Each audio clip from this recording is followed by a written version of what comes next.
श्रीमन नारायणी नारायणी हरि हरि बोलो नारायणी नारायणी हरि हरि हरि ओम नमो नारायण ओम नमो नारायण। तो एक बार बोलिए प्रेम से विष्णु भगवान की जय, लक्ष्मी माता की जय। आइए भक्तों, आज सुनते हैं देवशयनी एकादशी व्रत कथा। धर्मराज युधिष्ठिर भगवान श्री कृष्ण से कहते हैं, हे भगवान, आपने आषाढ़ मास के कृष्ण पक्ष की एकादशी अर्थात योगिनी एकादशी के बारे में विस्तार पूर्वक बताया। अब आप कृपा करके आषाढ़ मास के शुक्ल पक्ष एकादशी का क्या नाम है तथा उसकी कथा क्या है, इस व्रत की क्या विधि है, कृपा कर यह सब विस्तार पूर्वक कहिए। भगवान श्री कृष्ण कहने लगे, हे राजन, आषाढ़ मास के शुक्ल पक्ष की एकादशी को देवशयनी एकादशी, प्रबोधिनी एकादशी दोनों ही नामों से जाना जाता है। हे युधिष्ठिर, जिस कथा को ब्रह्मा जी ने नारद जी से कहा था वही मैं तुमसे कहता हूँ, श्रद्धा पूर्वक श्रवण करो। एक बार देवर्षि नारद जी ने ब्रह्मा जी के इस एकादशी के विषय में जानने की उत्सुकता प्रकट की। तब ब्रह्मा जी नारद को इस एकादशी की कथा सुनाने लगे। सतयुग में मानधाता नामक एक चक्रवर्ती सम्राट राज्य करते थे। उनके राज्य में प्रजा बहुत सुखी थी, किंतु भविष्य में क्या हो जाए यह कोई नहीं जानता। अतः वे भी इस बात से अनभिज्ञ थे कि उनके राज्य में शीघ्र ही भयंकर अकाल पड़ने वाला है। उनके राज्य में पूरे 3 वर्ष तक वर्षा न होने के कारण भयंकर अकाल पड़ा। इस अकाल से चारों ओर तराही तराही मच गई। धर्म पक्ष के यज्ञ, हवन, पिंड दान, कथा, व्रत आदि में कमी हो गई। तब मुसीबत पड़ी हो तो धार्मिक कार्यों में प्राणी की रुचि कहाँ रह जाती है। प्रजा ने राजा के पास जाकर अपनी वेदना की दुहाई दी। राजा तो इस स्थिति को लेकर पहले से ही दुखी थे। वे सोचने लगे कि आखिर मैंने ऐसा कौन सा पाप कर्म किया है जिसका दंड मुझे इस रूप में मिल रहा है। फिर इस कष्ट से मुक्ति पाने का कोई साधन करने के उद्देश्य से राजा सेना को लेकर जंगल की ओर चल दिए। वहां विचरण करते करते एक दिन वे ब्रह्मा जी के पुत्र अंगिरिका ऋषि के आश्रम में पहुँचे और उन्हें दंडवत प्रणाम कर राजा ने अपनी शंका ऋषि के सामने प्रकट करते हुए अपने आने का उद्देश्य बताया। उस समय सतयुग में ज्ञान ग्रहण करने का अधिकार केवल ब्राह्मणों को ही होता था और अन्य वर्ण विशेषकर शूद्र के लिए तो यह वर्जित था और इसे पाप माना जाता था। ऋषि कहने लगे, हे राजन, आपके शासन में एक शूद्र नियम का उल्लंघन कर शास्त्र शिक्षा ग्रहण कर रहा है। इसी महापाप का कामी राजा तुम्हारी सारी प्रजा उठा रहा है। प्रजा को इस विपदा से उबारने के लिए तुम्हें उसका वध करना होगा। लेकिन राजा का मन यह नहीं मान रहा था कि वह मात्र शिक्षा ग्रहण करने को ही अपराध मान लिया जाए। उन्होंने कहे कि हे, क्या कोई ऐसा मार्ग नहीं है जिससे उस निरपराध की हत्या के पाप से मैं बच सकूं। तब अंगिरा ऋषि कहने लगे, एक उपाय है राजन, तुम आषाढ़ मास की शुक्ल पक्ष की एकादशी के व्रत का विधिवत पालन करो। तुम्हारे राज्य में खुशियाँ पुनः लौट आएगी। राजा अपने राज्य की राजधानी लौट आए और आषाढ़ महीने की शुक्ल पक्ष एकादशी का विधि पूर्वक व्रत किया। व्रत के प्रभाव से उन्हें राज्य में मूसलाधार वर्षा हुई और पूरा राज्य धन्य धान्य से परिपूर्ण हो गया। तो एक बार बोलिए प्रेम से विष्णु भगवान की जय, लक्ष्मी माता की जय। देवशयनी एकादशी व्रत कथा 2। पौराणिक कथा के अनुसार एक बार राजा बलि ने तीनों लोक पर कब्जा कर लिया था। देवी देवता परेशान हो गए। भयभीत होकर देवराज इंद्र भगवान विष्णु से मदद मांगने उनके पास पहुँचे। श्री हरि ने 52 अवतार धारण कर लिया और भिक्षु के रूप में बलि के पास दान मांगने पहुँचे।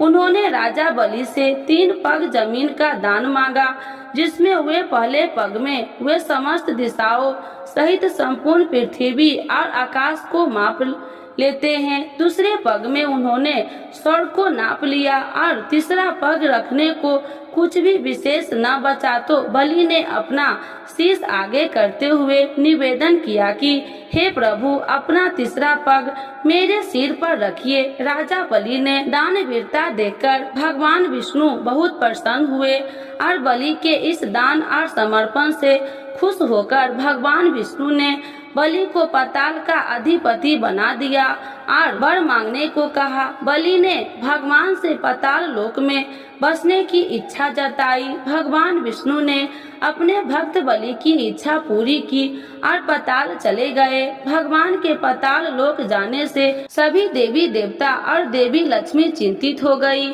अपने पति को वापस लाने के लिए माँ लक्ष्मी ने गरीब स्त्री का रूप धारण कर राजा बलि के पास पहुंच गए।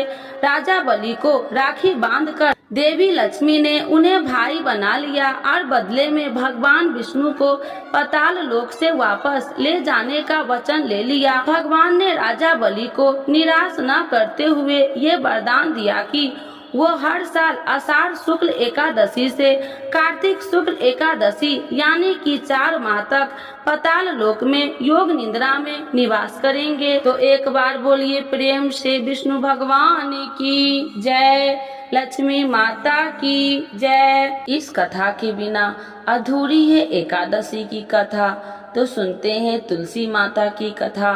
तो एक बार बोलिए प्रेम से तुलसी माता की जय, श्री कृष्ण भगवान की जय। एक बुढ़िया माई तुलसी जी को सींचती और कहती कि हे तुलसी माता, सत की दाता, मैं तेरा बिटला सींचती हूँ, मुझे बहू दे, पीताम्बर की धोती दे, मीठा मीठा घास दे, बैकुंठ में वास दे, चटक की चाल दे, पटक की मौत दे, चंदन का काठ दे, रानी सा साज दे, दाल भात का भोजन दे, एकादशी की मौत दे, कृष्ण जी का कंधा दे।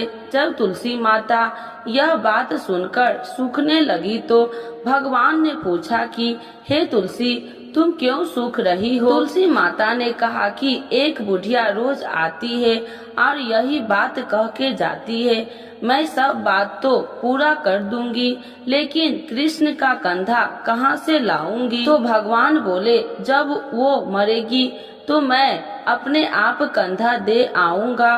तू बुढ़िया माई से कह देना। जब बुढ़िया माई मर गई, सब लोग आ गए। जब माई को ले जाने लगे तो वह किसी से न उठी। तब भगवान एक 12 बरस के बालक का रूप धारण करके आए। बालक ने कहा, मैं कान में एक बात कहूँगा तो बुढ़िया माई उठ जाएगी। बालक ने कान में कहा, बुढ़िया माई मन की निकाल ले, पीताम्बर की धोती ले, मीठा मीठा ग्रास ले, बैकुंठ का वास ले, चटक की चाल ले, पटक की मौत ले, कृष्ण जी का कंधा ले। यह सुनकर बुढ़िया माई हल्की हो गई। भगवान ने कंधा दिया और बुढ़िया माई को मुक्ति मिल गई। हे तुलसी माता, जैसे बुढ़िया माई को मुक्ति दी वैसे सबको देना। तो एक बार बोलिए प्रेम से तुलसी माता की जय, श्री कृष्ण भगवान की जय। एकादशी के दिन यह कथा जरूर सुने। एक लपसी था, एक तपसी था। तपसी हमेशा भगवान की तपस्या में लीन रहता था। लपसी रोजाना 1.25 सेर की लापसी बनाकर भगवान का भोग लगाकर जीम लेता था। एक दिन दोनों लड़ने लगे। तपसी बोला, मैं रोज भगवान की तपस्या करता हूँ, इसीलिए मैं बड़ा हूँ। लपसी बोला, मैं रोज भगवान को 1.25 सेर लपसी का भोग लगाता हूँ, इसीलिए मैं बड़ा हूँ। नारद जी वहाँ से गुजर रहे थे। दोनों को लड़ता देखकर उनसे पूछा कि तुम क्यों लड़ रहे हो? तपसी ने खुद के बड़ा होने के कारण बताया और लपसी ने अपना कारण बताया। नारद जी बोले, तुम्हारा फैसला मैं कर दूंगा। दूसरे दिन लपसी और तपसी नहाकर अपनी रोज की भक्ति करने आए तो नारद जी ने छुप कर 1.25 करोड़ की एक एक अंगूठी उन दोनों के आगे रख दी। तपसी की नजर जब अंगूठी पर पड़ी तो उसने चुपचाप अंगूठी उठाकर अपने नीचे दबा लिया। लपसी की नजर अंगूठी पर पड़ी लेकिन उसने ध्यान नहीं दिया। भगवान का भोग लगाकर लपसी खाने लगा। नारद जी सामने आए तो दोनों ने पूछा कि कौन बड़ा है, तो नारद जी ने तपसी से खड़ा होने को कहा।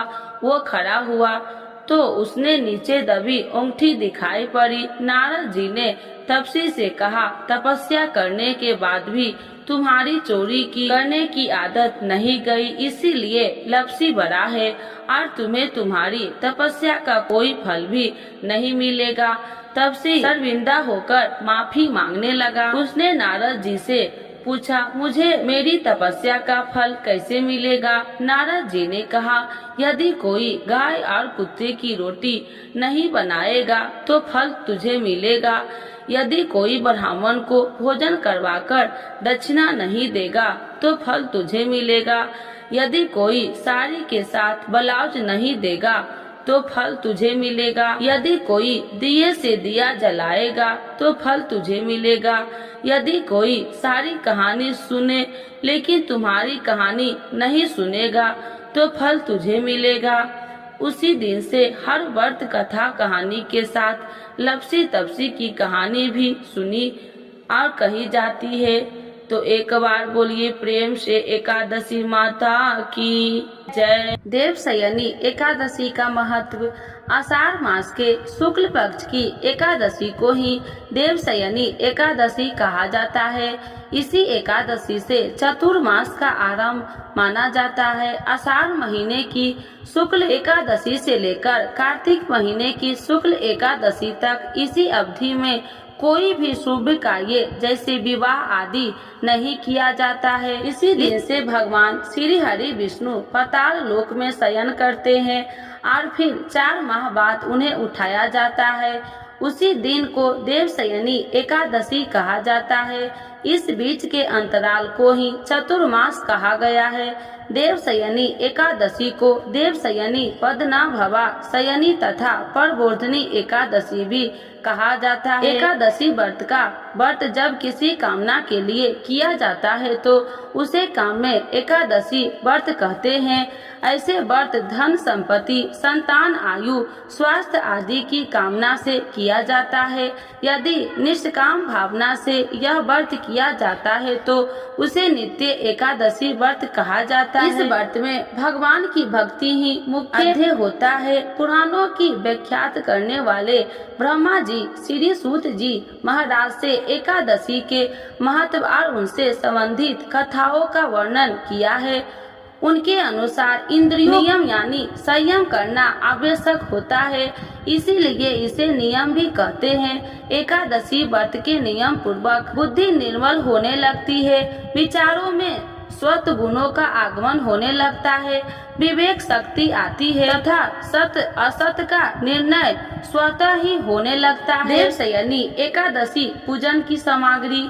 पूजन सामग्री को व्यवस्थित रूप से पूजन शुरू करने के पूर्व पूजा स्थल पर जमा कर रख ले, जिसमें पूजन में आवश्यकता व्यवधान न हो। यदि इनमें से कुछ सामग्री न जुटा सके तो कोई बात नहीं, जितनी सामग्री सहर्ष जुटा सके उसी से भक्ति भावना से पूजा करे, क्योंकि कहा जाता है कि भगवान भावना से प्रसन्न होते हैं, सामग्री से नहीं। चौकी रोली मोली अक्षत साबुत चावल दीपक शुद्ध देसी घी रुई धूप बत्ती फूल अष्टगंध अगरबत्ती कपूर तुलसी दल जनेऊ जल का कलश प्रसाद के लिए गेहूं के आटे की पंजरी फल दूध मिठाई नारियल पंचामृत सूखे मेवे शक्कर पान में से जो भी हो सवाले दक्षिणा। पूजन को शुरू करने से पहले मंडप तैयार कर ले।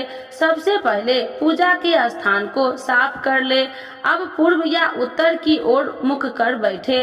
पूजा वाले स्थानों को साफ करके चौकी स्थापित करनी चाहिए। चौकी पर शुभ चिन्ह स्वास्तिक बनाए। चौकी पर साफ लाल रंग का कपड़ा बिछाए। अब भगवान श्री गणेश एवं भगवान विष्णु की तस्वीर रखे। श्री कृष्ण या सत्यनारायण की प्रतिमा की भी स्थापना कर सकते हैं। बाईं ओर दीपक रखे और चौकी के सामने पूजन की थाली व जल भरकर कलश रखे। पूजन की थाली में रोली से एक स्वास्तिक बनाते हैं। इस थाली में ही फूल, मिठाई, रोली मोली, सुपारी, पान का पत्ता, चावल, कपूर, धूप, अगरबत्ती, एक दीपक, जल कलश रखे। तो आज जानते हैं देवशयनी एकादशी 2024 देवशयनी एकादशी व्रत कब है, जाने तारीख, महत्व और पौराणिक महत्व। देवशयनी एकादशी पर तिथि का धर्म शास्त्रों में विशेष महत्व है। देवशयनी एकादशी से भगवान विष्णु 4 महीने के लिए योग निद्रा में चले जाते हैं। बता दें कि साल में कुल 24 एकादशियां तिथि आती है। वैसे तो सभी एकादशी तिथियों का अपना एक अलग महत्व है, लेकिन देवशयनी एकादशी को बाकी एकादशियों में सबसे अधिक महत्वपूर्ण माना गया है। आइए जानते हैं कब है देवशयनी एकादशी और क्या है इसका महत्व। देवशयनी एकादशी 2024 में कब है? पंचांग के अनुसार 16 जुलाई मंगलवार को रात में 8:24 से एकादशी तिथि का आरंभ होगा। 17 जुलाई 9:03 पर एकादशी तिथि रहेगी। देवशयनी एकादशी का व्रत 17 जुलाई को रखा जाएगा। एकादशी व्रत का पारण अगले दिन यानी 18 जुलाई को किया जाएगा।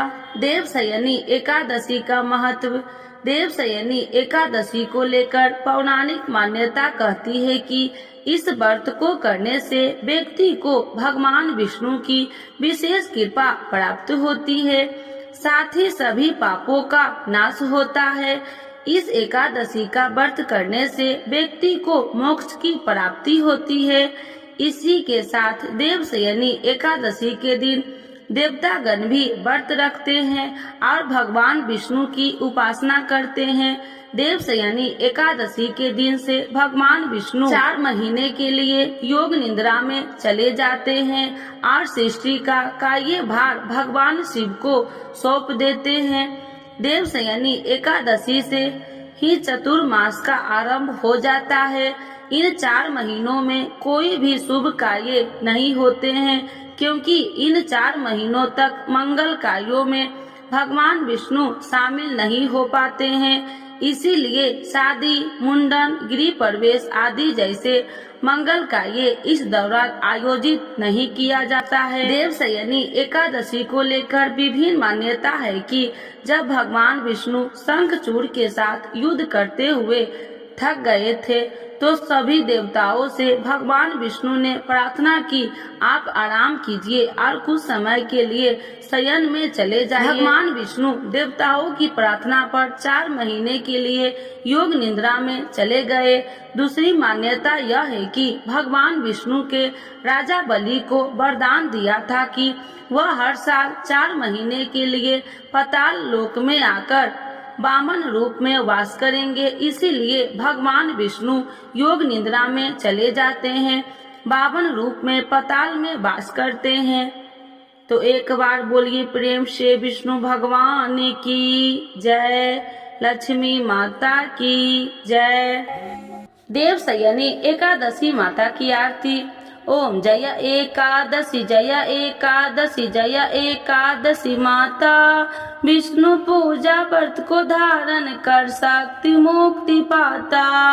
ओम जय एकादशी जय एकादशी जय एकादशी माता, तेरे नाम गिनाऊं देवी भक्ति प्रदान करनी, गण गौरव की देनी माता शास्त्रों में वर्णी, तेरे नाम गिनाऊं देवी भक्ति प्रदान करनी, घन गौरव की देनी माता शास्त्रों में वर्णी। ओम जय एकादशी जय एकादशी जय एकादशी माता। मार्गशीर्ष के कृष्ण पक्ष की उत्पन्ना विश्व तारिणी जन्मी। शुक्ल पक्ष में होए मोक्षदा मुक्तिदाता बन आई। मार्गशीर्ष के कृष्ण पक्ष की उत्पन्ना विश्व तारिणी जन्मी। शुक्ल पक्ष में होए मोक्षदा मुक्तिदाता बन आई। ओम जय एकादशी जय एकादशी जय एकादशी माता। पौष के कृष्ण पक्ष की सफला नामक है। शुक्ल पक्ष में होए पुत्रदा आनंद अधिक रहे।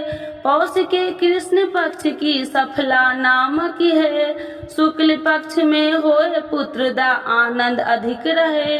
ओम जय एकादशी जय एकादशी जय एकादशी माता। नाम सटतीला माघ मास में कृष्ण पक्ष आवे। शुक्ल पक्ष में जया कहावे विजय सदा पावे। नाम सटतीला माघ मास में कृष्ण पक्ष आवे। शुक्ल पक्ष में जया कहावे विजय सदा पावे। ओम जय एकादशी जय एकादशी जय एकादशी माता। विजया फाल्गुन कृष्ण पक्ष में शुक्ला आम्ल की। पाप मोचनी कृष्ण पक्ष में चैत्र महाबली की। विजया फाल्गुन कृष्ण पक्ष में शुक्ला आम्ल की। पाप मोचनी कृष्ण पक्ष में चैत्र महाबली की। ओम जय एकादशी जय एकादशी जय एकादशी माता। चैत्र शुक्ल में नाम कामदा धन देने वाली। नाम बरूथनी कृष्ण पक्ष में वैशाख माह वाली। चैत्र शुक्ल में नाम कामदा धन देने वाली। नाम बरूथनी कृष्ण पक्ष में वैशाख माह वाली। ओम जय एकादशी जय एकादशी जय एकादशी माता। शुक्ल पक्ष में होए मोहिनी अपरा ज्येष्ठ कृष्ण पक्षी। नाम निर्जला सब सुख करनी शुक्ल पक्ष रखी। शुक्ल पक्ष में होए मोहिनी अपरा ज्येष्ठ कृष्ण पक्षी। नाम निर्जला सब सुख करनी शुक्ल पक्ष रखी। ओम जय एकादशी जय एकादशी जय एकादशी माता। योगिनी नाम आषाढ़ मास में जाने कृष्ण पक्ष करनी। देव शयनी नाम कहावे शुक्ल पक्ष धरनी। योगिनी नाम आषाढ़ मास में जाने कृष्ण पक्ष करनी। देव शयनी नाम कहावे शुक्ल पक्ष धरनी। ओम जय एकादशी जय एकादशी जय एकादशी माता। कामिका श्रावण मास में आवे कृष्ण पक्ष कहिए। श्रावण शुक्ला होए पवित्रता आनंद से रहिए। कामिका श्रावण मास में आवे कृष्ण पक्ष कहिए। श्रावण शुक्ला होए पवित्रता आनंद से रहिए। ओम जय एकादशी जय एकादशी जय एकादशी माता। आजा भाद्रपद कृष्ण पक्ष की परवर्तिनी शुक्ला। इंद्र आसीन कृष्ण पक्ष में व्रत से भव सागर निकला। आजा भाद्रपद कृष्ण पक्ष की परवर्तिनी शुक्ला। इंद्रा आसीन कृष्ण पक्ष में व्रत से भव सागर निकला। ओम जय एकादशी जय एकादशी जय एकादशी माता। पाप कुसाहे शुक्ल पक्ष में आप हरनहारी। रमा मास कार्तिक में आवे सुखदायक भारी। पाप कुसाहे शुक्ल पक्ष में आप हरनहारी। रमा मास कार्तिक में आवे सुखदायक भारी। ओम जय एकादशी जय एकादशी जय एकादशी माता। देवी उठानी शुक्ल पक्ष की दुख नाशक मैया। पावन मास में करू विनती पार करो नैया। देवी उठानी शुक्ल पक्ष की दुख नाशक मैया। पावन मास में करू विनती पार करो नैया। ओम जय एकादशी जय एकादशी जय एकादशी माता। परमा कृष्ण पक्ष में होती जन मंगल करनी। शुक्ल मास में होए पर्दिनी दुखी दरिद्र हरनी। परमा कृष्ण पक्ष में होती जन मंगल करनी। शुक्ल मास में होए पर्दनी दुखी दरिद्र हरनी। ओम जय एकादशी जय एकादशी जय एकादशी माता। जो कोई आरती एकादशी की भक्ति सहित गावे, जन गुरुदेवता स्वर्ग का वास निश्चय वह पावे। जो कोई आरती एकादशी की भक्ति सहित गावे, जन गुरुदेवता स्वर्ग का वास निश्चय वह पावे। ओम जय एकादशी जय एकादशी जय एकादशी माता।